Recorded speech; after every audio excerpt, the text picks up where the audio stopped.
జగన్ చేతిలో మీరు మోసపోవడమే కాకుండా నేను కూడా మోసపోయానని ఏపీ కాంగ్రెస్ పార్టీ అధ్యక్షురాలు వై షర్మిల వాపోయారు. తిరువూరు పట్నంలో రోడ్ షో కార్యక్రమంలో ఆమె ఎన్నికల ప్రచారం నిర్వహించారు. గతంలో 5 ఏళ్లు చంద్రబాబుకు అధికారం ఇస్తే అమరావతిలో గ్రాఫిక్ సినిమా చూపించారని విమర్శించారు.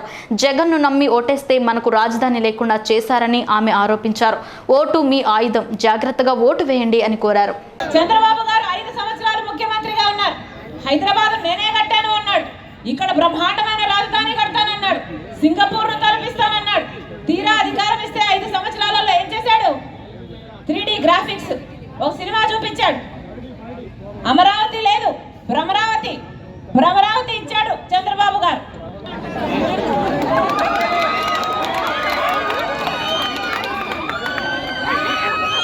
మూడు అయిపోతాయి కావచ్చు అనుకున్నాం.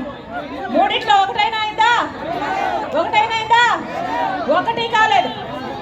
అందరికీ అన్ని ఉన్నాయి కదా. హైదరాబాద్ ఉంది, బెంగళూరు ఉంది, చెన్నై ఉంది. మనకేముందన్నా? చేతిలో చిప్ ఉంది. వీళ్ళకి అధికారం ఇస్తే ఏం చేశారు?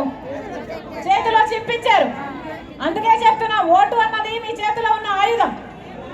తప్పుడు వాళ్ళకు ఓటేస్తే మన బిడ్డలకు ఉద్యోగాలు రావు, రాజధాని రాదు, పోలవరం రాదు, ప్రత్యేక హోదా రాదు. మళ్ళీ చెప్తున్నాం, జగన్మోహన్ రెడ్డి గారిని నమ్మి అధికారం ఇస్తే ఇవాళ వ్యవసాయం అంతా దండగైపోయింది. రాజశేఖర రెడ్డి గారి ఆశయాలను నిలబెడతాము అంటే జగన్మోహన్ రెడ్డి గారికి నమ్మి ఓట్లేశారు. నేను కూడా నమ్మి ప్రచారం చేశాను. కానీ ఈరోజు రైతాంగం అంతా వ్యవసాయం అంతా దండగైపోయింది. రైతులంతా అప్పుల పాలైపోయారు.